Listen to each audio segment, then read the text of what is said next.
तो सभी नर नारियों की भी इच्छा है कि माँ सीता का जो विवाह है वो प्रभु श्री राम के साथ में ही संपन्न हो। तमाम राजे महाराजे आ गए हैं सभा में। अनाउंस हुआ कि जो सभा में आपके सामने जो धनुष रखा है, जो भी इस धनुष को उठा करके इस पर प्रतिज्ञा चढ़ा देगा उसी के साथ में सीता का विवाह हो जाएगा। जो हमारी बेटी है सीता, उसी के गले में बरमाला डाल देगी, उसी के साथ में विवाह हो जाएगा। और देखिए बड़ी सुंदर कथा है। और एक राजा कह रहा है कि हे गणेश जी महाराज धनुष हमसे ही उठे, और 99 कह रहे हैं कि हे गणेश जी महाराज धनुष इससे ना उठे। तब गणेश जी महाराज किसकी सुने? एक की सुने कि 99 की सुने? अब बड़ी विचित्र लीला। पहले कोई राजा गए धनुष को उठाने की तो बहुत दूर की बात है, धनुष को हिला भी नहीं सके और आकर के बैठ गए। फिर दूसरा राजा गया। अब दूसरा राजा कह रहा है कि हे गणेश जी महाराज इससे तो उठा नहीं, हमसे ही उठ जावे। बाकी और जो राजा कह रहे हैं कि भगवान यहाँ पे कतई ना उठे। बाकी एक जो राजा है जिससे धनुष नहीं उठा है वो इस बात को कह रहा है कि हे गणेश जी महाराज जब हमसे धनुष ना उठो तो याऊ पे मत उठवाए दिए, जब हम ती ना उठवाए हो तो यहाँ पे भी मत उठवाए दिए। किसी पर भी धनुष नहीं उठा, सब हार गए। अब सभी ने मिलकर की प्लानिंग की, एक योजना बनाई। क्या योजना बनाई कि देखो एक के बस की तो बात है ना, एक काम करो कि सब मिलकर जो भी हम 10,000 राजा यहाँ बैठे हैं सब मिलकर के और एक बार में इस धनुष को उठाएंगे, सभी मिलकर के उठाएंगे। तो बोले जब सब राजा मिलकर के धनुष उठाएंगे तो फिर विवाह किसके साथ में होगा? तो उन्होंने कहा आपस में प्लान बना रहे हैं कि पहले धनुष तो उठ जाए, पहले धनुष उठ जाए उसके बाद में पर सब आपस में युद्ध करेंगे।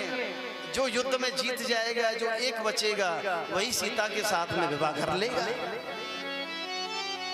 लेकिन राजा जनक को क्रोध आ गया, आपसे धनुष उठा नहीं है, आप ऐसी बेकार की बातें कर रहे हैं। यहाँ पर स्वयंवर है, ये रणभूमि नहीं है, मैं यहाँ पर युद्ध करवाना नहीं चाहता हूँ। जो आप सब राजा मिलकर के धनुष उठाएंगे उसके बाद में यहाँ युद्ध होगा। आपको शर्म नहीं आती, आपको लज्जा नहीं आती, आप ऐसी बात कैसे कह सकते हैं? तो राजा जनक कहने लगे हे दीप दीप के राजा हम किसे कहें बलशाली है, और हमको तो यह विश्वास हुआ पृथ्वी वीरों से खाली है।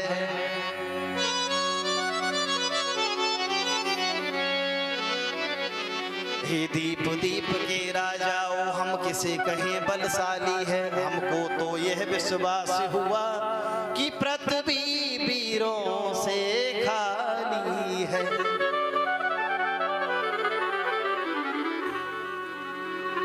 अब जैसे लक्ष्मण जी ने वचन सुना कि राजा जनक कह रहे हैं कि पृथ्वी वीरों से खाली है, तो लक्ष्मण जी को क्रोध आ गया।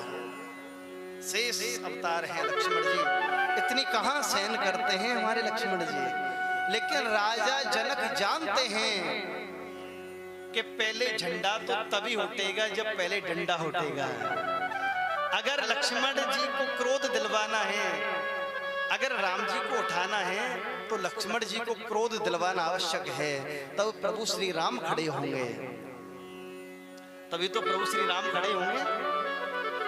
और लक्ष्मण जी तो इतने क्रोध में आ गए, इतने क्रोध में आ गए और राजा जनक को सीधे चुनौती दे डाली और कहने लगे राजा जनक से, रघुवंशी वीरों के होते अनुचित वाणी कह डाली है,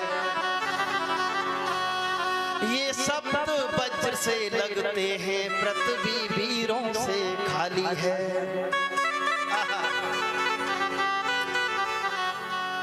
ये शब्द वज्र से लगते हैं पृथ्वी वीरों से खाली है।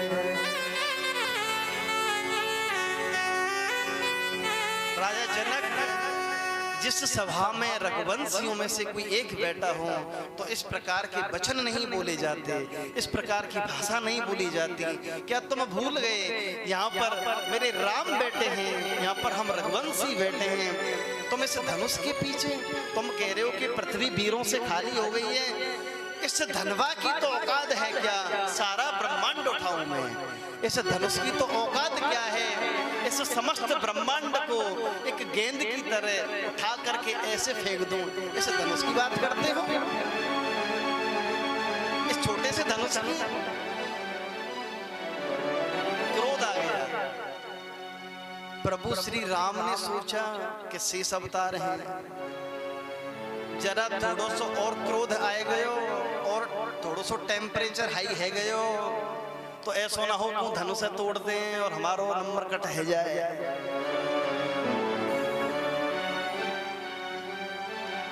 लक्ष्मण जी को समझाया, लक्ष्मण जी अरे भैया कोई बात नहीं, छोटी मोटी बातें होती रहती हैं, आजा बैठ जा। लाला ओ लक्ष्मण आ जा। अब लक्ष्मण जी तो रुके ही ना, बोले भैया तुम रुक जाओ ना। जनक ने ऐसे कहते एक बार कहिए ना प्रेम से,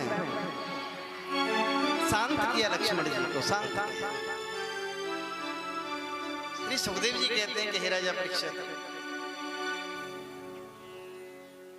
प्रभु श्री राम खड़े हुए हैं, प्रभु श्री राम जैसे ही खड़े हुए धनुष के सामने जाकर के हाथ जोड़े और खेल ही खेल में और हमारे राघवेंद्र सरकार ने खेल ही खेल में धनुष को उठा लिया, धनुष को उठा लिया महाराज। बोलिए राजा रामचंद्र भगवान की जय हो।